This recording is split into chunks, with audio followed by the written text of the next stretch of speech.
Yes, yes. Welcome back to Loop City. I'm your host, Mike Skills. We are a group of five guys that love hoops, culture, and entertainment. Today on the show, we got Gonzo Star, we got Pistol Pete Toll, and we got Rad Rim. Today, we are discussing summer television shows and TV series streaming.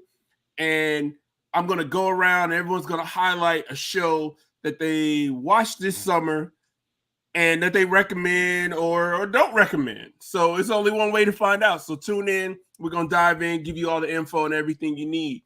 First off, I'm gonna go to Gonzo because he got something that he's been telling me about. And actually it prompted the whole idea for this pod. So take it away. The show I've watched this summer and is very entertaining. The name of the show is called Paper Girls. It's on Amazon Prime. Um, the plot of the story is about these four characters named Aaron, played by Riley Lynellett, Mac, played by Sophia Rosinski, Tiffany, uh, played by Cameron Jones,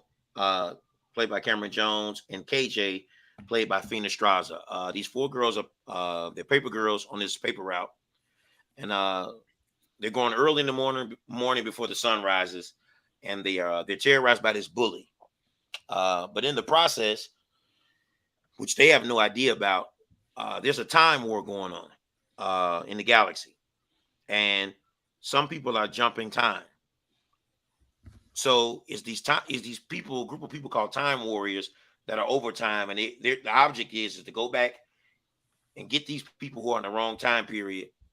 Either kill them, or two, take them back to the time period that they came from and erase their memory of what they saw in the past or either in the future. Okay. These Where four are they girls, where are they starting at? they started in 1988. Oh, okay. Um, they're starting in 1988, and they end up skipping and going through a time portal, and they landed in like 2019. They go into the Oh. future, and each girl finds out where they end up in the future. Oh, They that's all have interesting. kind of they all have kind of like different outcomes. One has a I'm not going to give you the outcome, but one has a very detrimental outcome, uh, and she has a demise, obviously. Mm-hmm.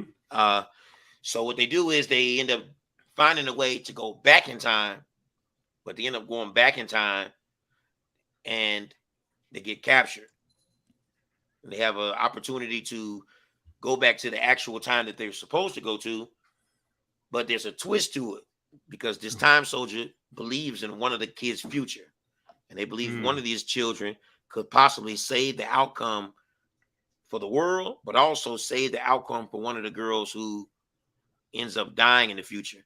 They believe this girl can be the doctor to find the answer to cure this girl or whatever the problem is, and it messes up everything. And they end up trying to go back in time, and they ended up like in 1970 something. They end up missing the time portal they're supposed to jump off in. And that's where it ends at. But you have to watch it. The CGI is not the best at all.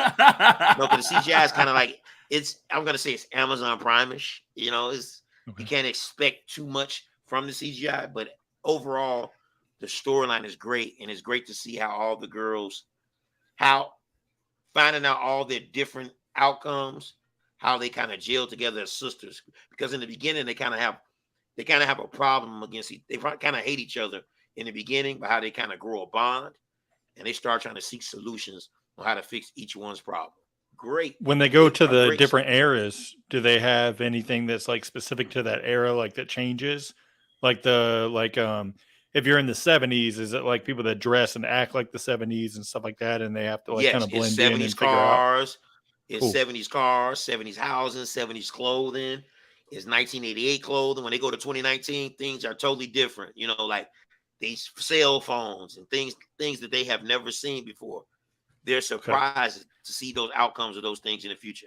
When you get towards the end, they're kind of shocked that they went back that far in time and things aren't quite the same as they were accustomed to in 1988. Wonderful story. I think is, and I think I've seen somebody say on the internet that I think it was a comic book or something like that at first, But to put it in TV series, I mean, hey, it's actually pretty good. It's kind of like Back to the Future to a degree. It's kind of like that. Nice. It kind of gives you that same kind of feel.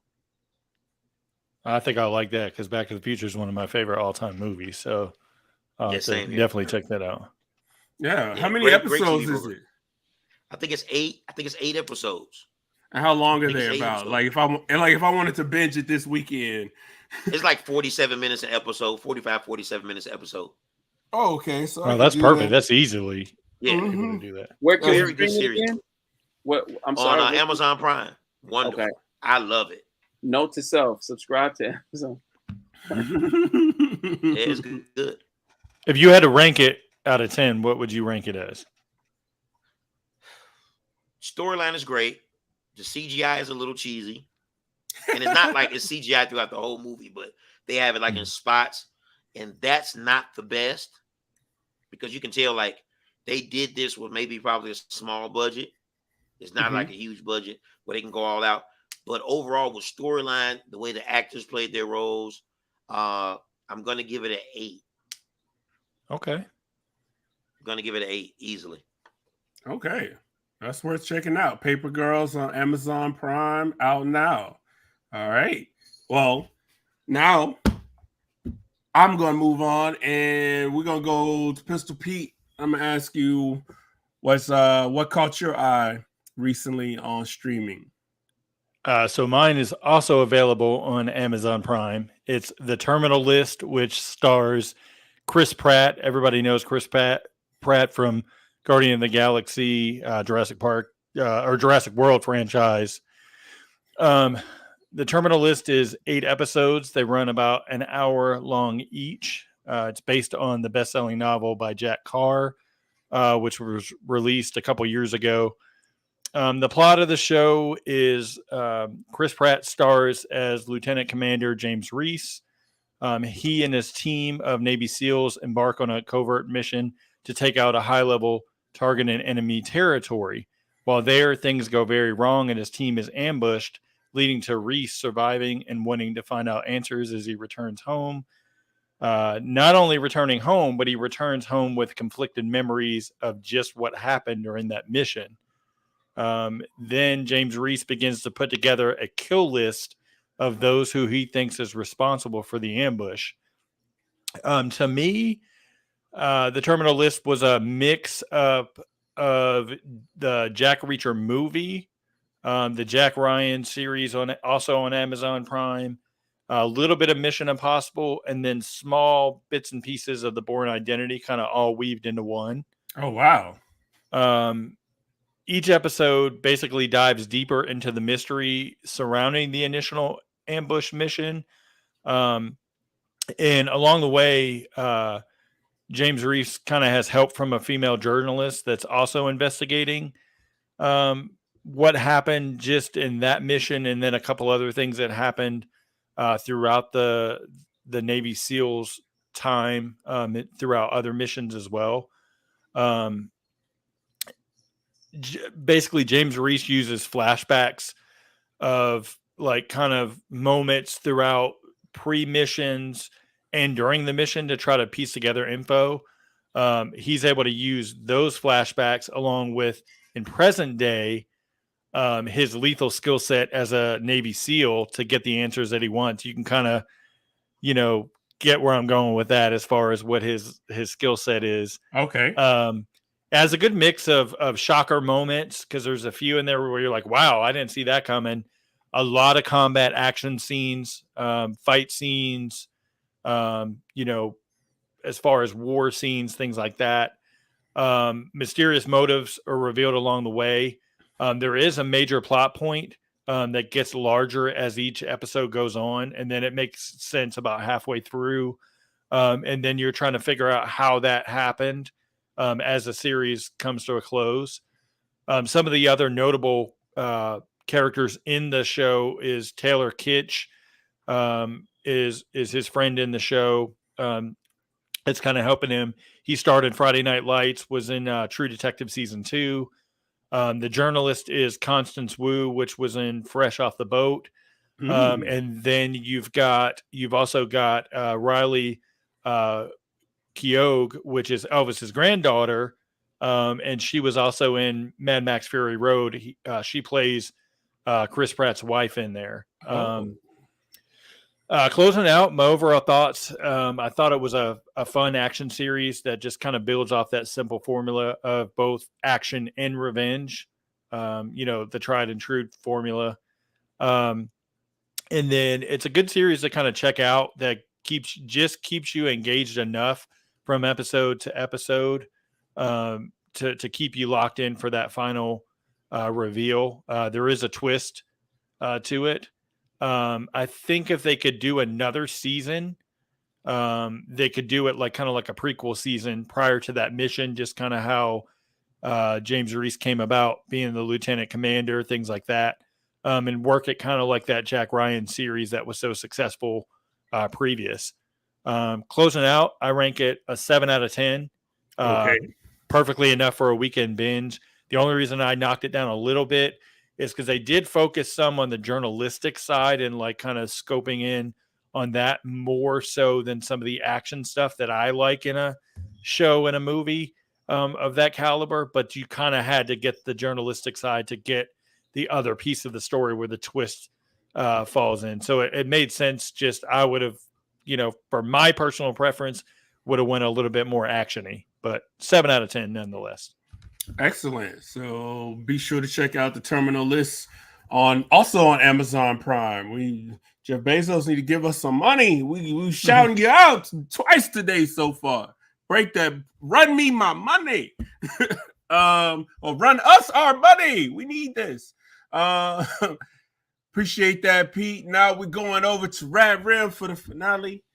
He gonna take us home. Tell us what you watching on. So the show that has really taken my interest and taken a lot of my time is called Never Have I Ever.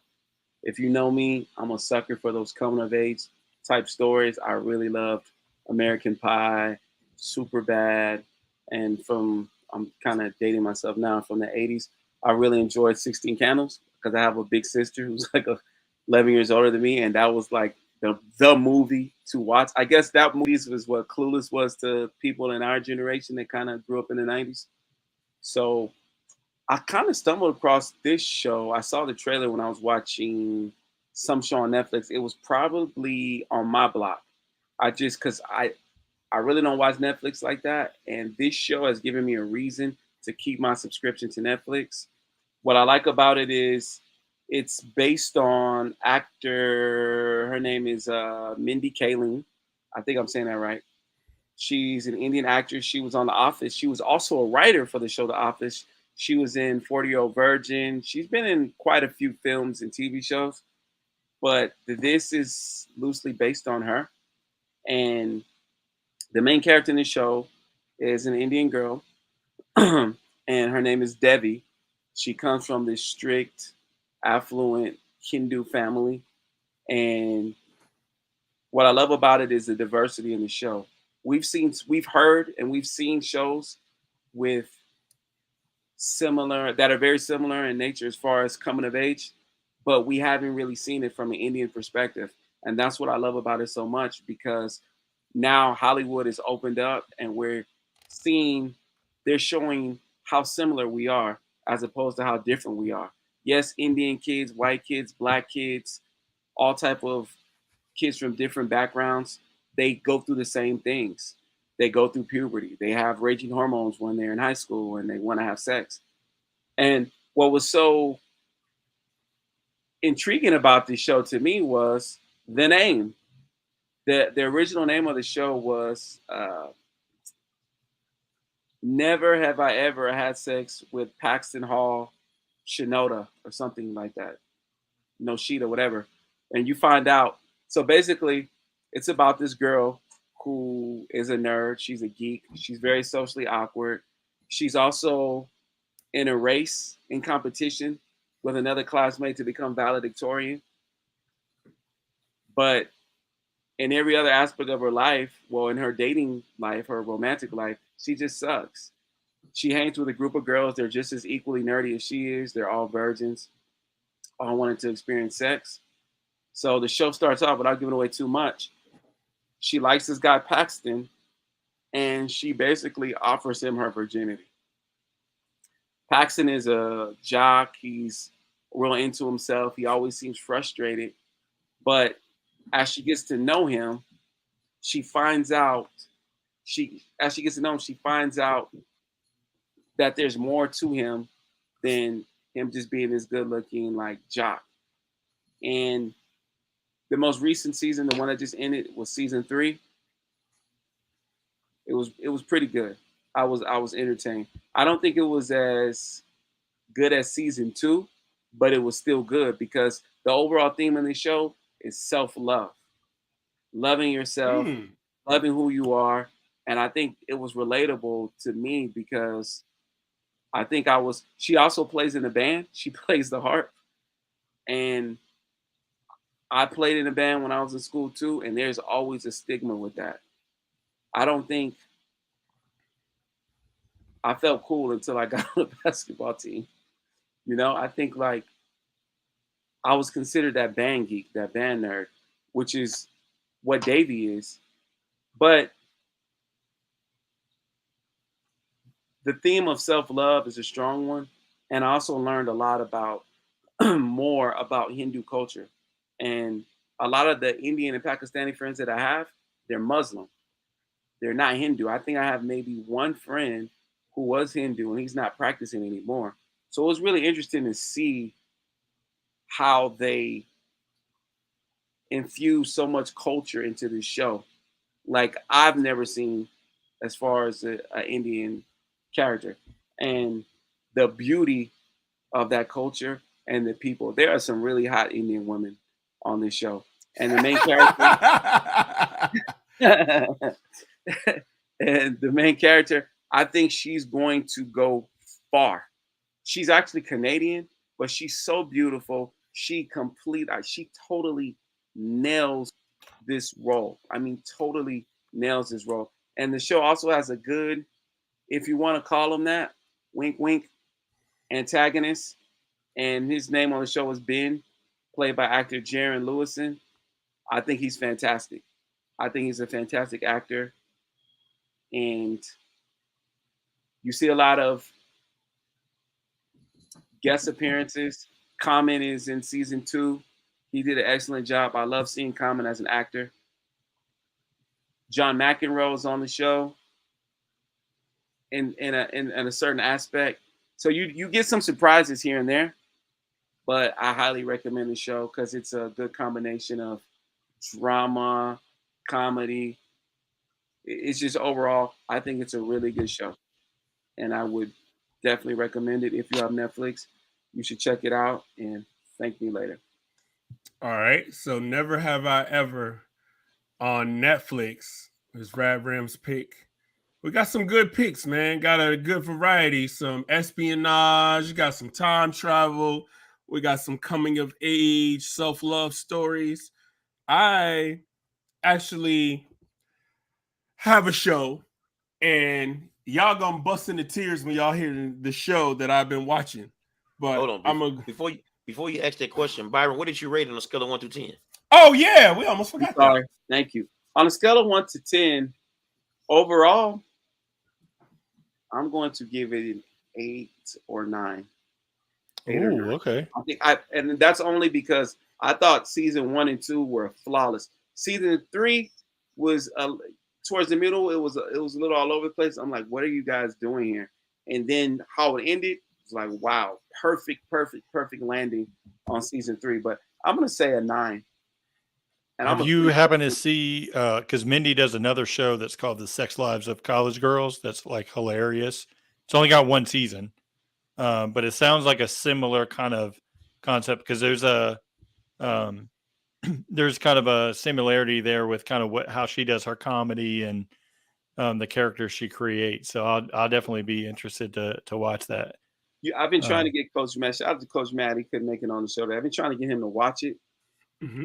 Pete, if you like the other show, this just sounds like more of a PG-13 version of that. I've seen trailers for it. Is that on HBO Max? The one you're talking about? Mm-hmm. I'm gonna tune into it because I like I like Mindy's work, and she's Yeah, kind of it's funny. like Issa. Like I know you couldn't really get into Insecure, Mhm. but I see the similarities there. They're both telling LA stories and that are loosely based on them. So I really like what these women in Hollywood are doing right now. They're doing a fantastic job. I'll check it out, Pete. Okay. So we got Never Have I Ever on Netflix, and possibly a future one for the sex lives of college girls. I'm gonna put that on you, Pete. You're gonna have to write a review on that coming up in the future. All right, so what you got, Mike? What's your pick? All right, I got two. I'm gonna be brief on them, but the first one is my absolute favorite that I will always recommend.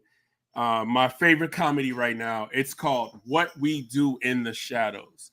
It is created by Taika Waititi, the same director of the last two Thor films, and it's a continuation of a film that Taika Waititi actually directed and came out in 2014. So the series it follows the daily or nightly lives of four vampires who lived together for over 100 years on Staten Island, excuse me. And these guys, if you think Parks and Recs, but with vampires. These guys are hapless vampires. They are really their whole thing is they were sent to America to take over America, and they go before the Vampiric Council, and they're like, "So what have you taken over?"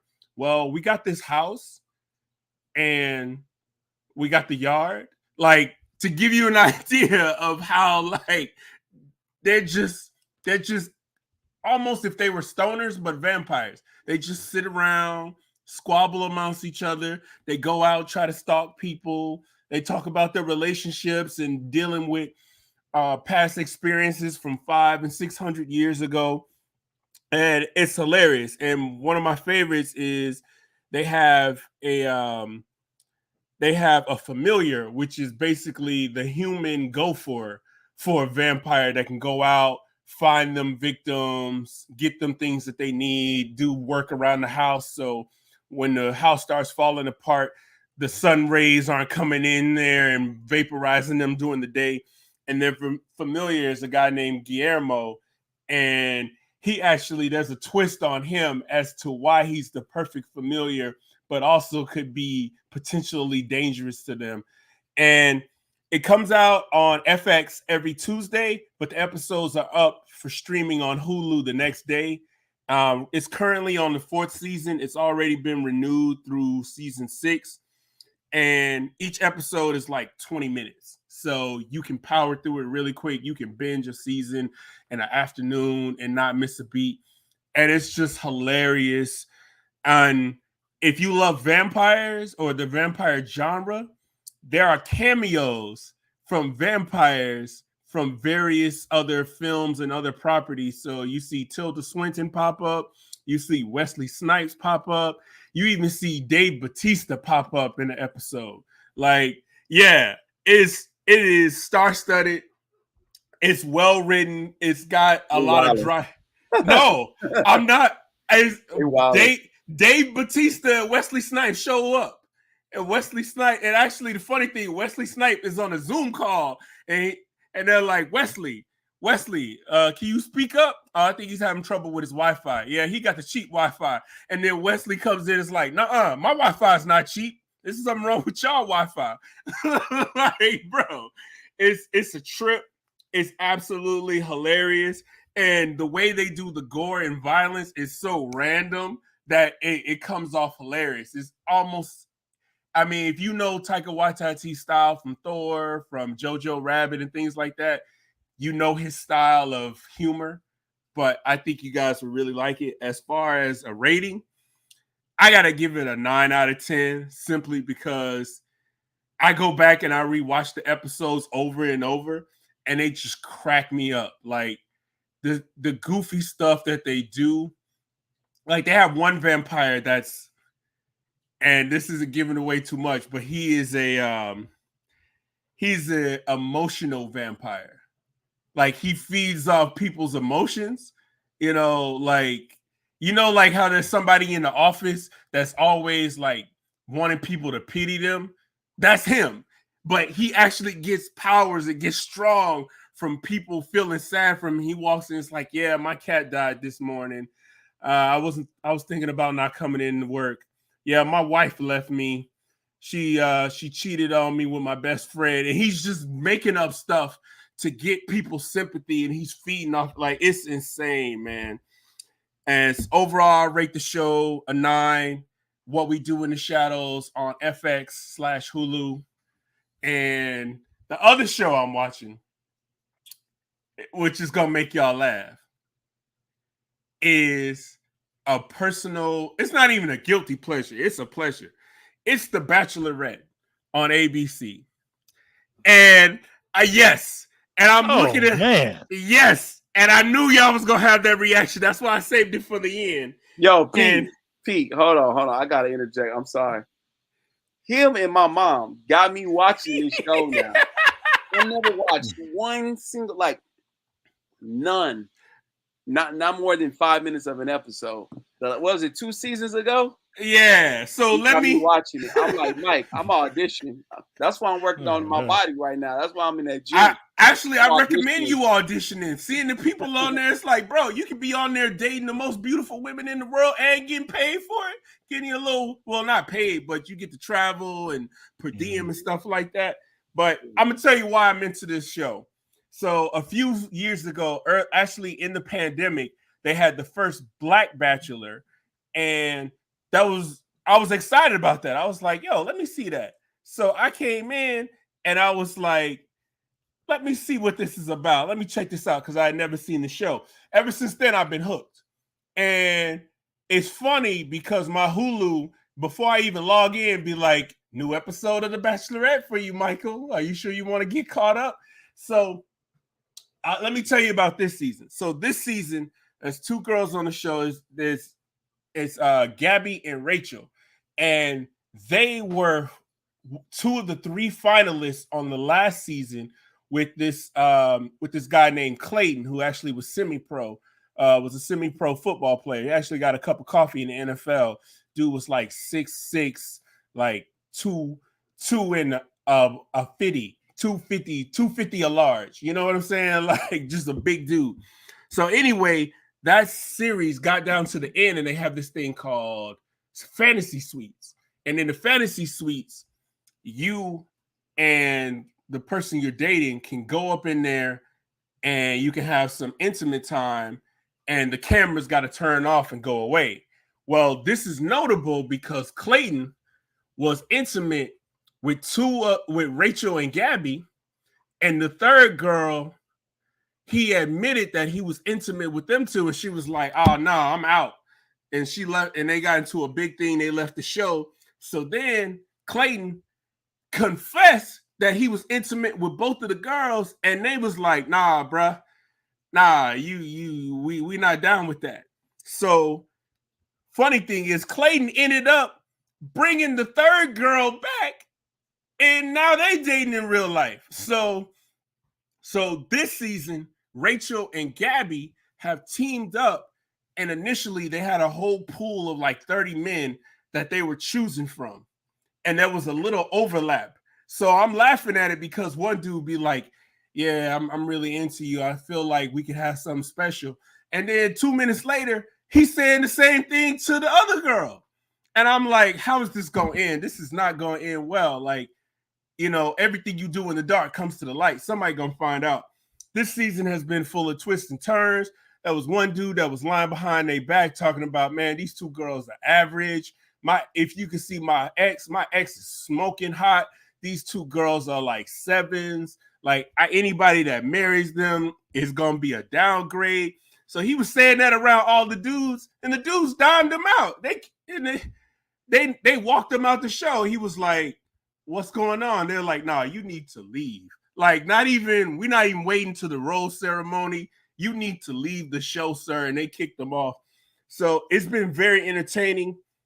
And the most interesting thing is after that they split. and they did like a draft. It's funny. They did a draft. It's like, okay, I'm picking these 5 dudes. You picking those 5 dudes. And right now, this season, they're on a cruise ship going through Europe. So they stopped in the Netherlands. They were in France. They're going to all these places, and they're having these really cool dates. The thing I really like about the show, being a single-ish dating man, they have so many cute and cool date ideas. Now, obviously, you can't do the extravagance that they have with this TV budget of taking a cruise ship through Europe and hot air balloon rides and helicopters every other day. But they've given me a lot of good ideas for like what to do, picnics, what to pack, stepping up my charcuterie board game.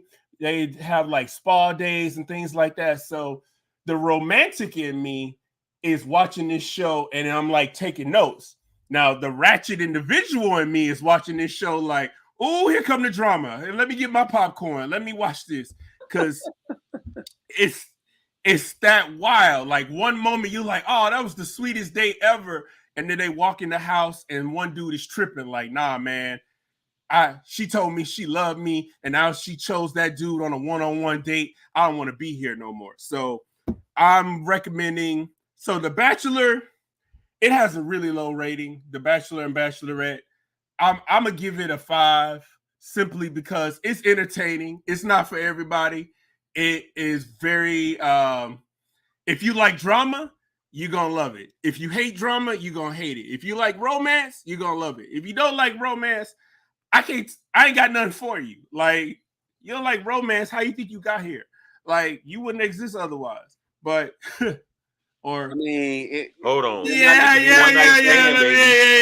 Let me push back. Yeah, you're right. It might have just been, it's a family show. But I want to say this. In Loop City, we learn new things every day. I didn't even know that was the correct pronunciation. What is it? Charcuterie board. Charcuterie board. Yes. You pronounced it all wrong. Meanwhile, I'm up here telling like, hey, shorty, you like crackers and cheese and grapes and strawberries and all that? I can bring it all out on the pan. I mean, when you think about it, that's all a Lunchable. All a Lunchable is just it's an upscale Lunchable. Yeah, it's just a big Lunchable. You slice some deli meat, get some crackers, some cheese, some grapes. Man, you pull out a charcuterie board. I'm telling you that. You take that charcuterie board and a bottle of wine, you're set. Ooh. Make sure you got you a blanket, though. Oh, yes. But, you need you a blanket for various reasons. And then try to take something to keep them warm. Hey, if I show up with a charcuterie board at any black girl's house, trust me, I'm going back home with that charcuterie board. Trust me. Oh, yeah. I should have prefaced that, too. Preface it to, She from the projects, you know what I'm saying? She was gonna be like, Negro, if you don't take me to Yard House at least minimum, like what's going on? Now, if I show with a black girl, and if I show with a black girl, and even if she's ratchet, I have to show up with a bottle of Hennessy and a seafood boil. And a bag of seafood boil. Now that's a good date idea, man. If y'all listening to Loop City, one day we might have to do an episode on date tips on like what to do and what not to do on dates, and showing up with a seafood broil and some Henny. Hey, you got to tailor your approach to your audience. Correct. If she likes seafood and Henny, or she likes charcuterie and wine, you got to figure out what she likes and give her and please her as best you can. And if she from the project, don't take her no charcuterie board, because first thing she gonna be mad, ain't no sunflower seeds on that. She gonna be like, "What's this? Where the sunflower seeds?" All right. With that being said, is there anything else anybody wanted to talk about? Well, I did want to close out with just, I know this can go on, for the longest, but just special shout out. It's not quite over yet. I think they're maybe halfway through or a little past the halfway mark, but Issa Rae's new show is called Rap. Shh. It's a family show. Mm-hmm. It was a slow burn, but the last episode was like, woo! Like Lawrence and Issa vibes if you watched Insecure. Like, it was like that. Mm-hmm. But then we never talked about Kanye West Genius. I think that that a lot of people saw and we never talked. Is that a different show? No, that's a series. That counts as a series. No, I'm saying like, is that a topic for a different show, or do we? We could do one on documentaries as well, and we can really we'll break do it down. that. But you can give them a quick summary of it if they haven't seen it and where they can see it. Well, it's on Netflix. It's 3 parts. It's called Genius. That's the Kanye West documentary. I thought I was really entertained, but that's a topic for another show. I gotta go whip up my charcuterie board right quick. Charcuterie board. Look, man, just think Lunchable, but way more classy. That's it. Just a classy Lunchable with some wine. That's all it is. And look, like Greg said, make sure you have that picnic blanket. Make sure you have that, bro. No, that was Pistol Pete Toll that said that. Oh, no, that was Pistol Pete. My bad. You got to have it. Oh, in a basket. If you get a fly basket too, oh, man. It's all you need is the blanket. Just in case she's cold or whatever else might arise. You can do a 2-for-1, cover both bases. Whoa, Pete, that's a different show. And he all he said was, if something arises. He didn't say what arises. He just left it out there. It's open-ended. I left it vague. It's up to your imagination. That reminds me of that scene from Poetic Justice. Yes.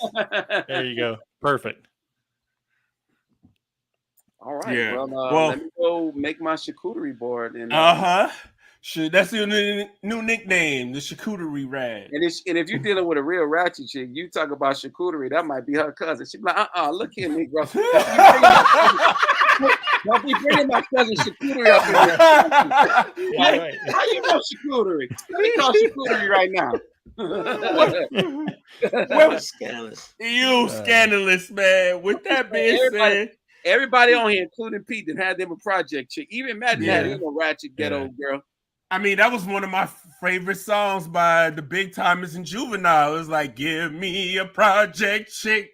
But they lied to us, man. You see they did. To us? Yeah, they did. They lied to us. Chick. Nah. I ain't gonna lie to you, though. I'm gonna be real. I have to take up for project chicks. Mm-hmm. They be the loyal ones, though, man. They be ride or die. Oh, yeah. Yes. They be ride or die. Well, that's a project lie right there. No, it's the girls that pretend to be like ladies and like they don't do anything wrong. They're the first ones to flip and they'll be the first ones to switch up on you. Yeah. Okay, next show, relationships. Yeah, because I'm ready to go in. How much time we got? I'm ready. All right. With that being said, we teasing all the folks for what's to come. With that being said, we are Loop City. I'm your host, Mike Skills. Shout out Pistol Pete Toll. Shout out Gonzo Star. Shout out Rad Rim. And unavailable to be here today. Shout out Coach Matt Miller. Again, we are Group of 5. We had a charcuterie board to put together. That's how. Yeah. Again, we are a group of 5 guys that love hoops, entertainment, and culture. We are out. Hey, hold on. Wait, before you go. Hey, follow us on TikTok at Loop City Podcast. Mm-hmm. YouTube. We on all major platforms, podcasts, Anchor, Spotify. We're on Apple Podcasts. Hey, check us out. Loop Absolutely. Appreciate you doing that. I almost failed on doing my job. It got me thinking about charcuterie boards and wine now. We are out.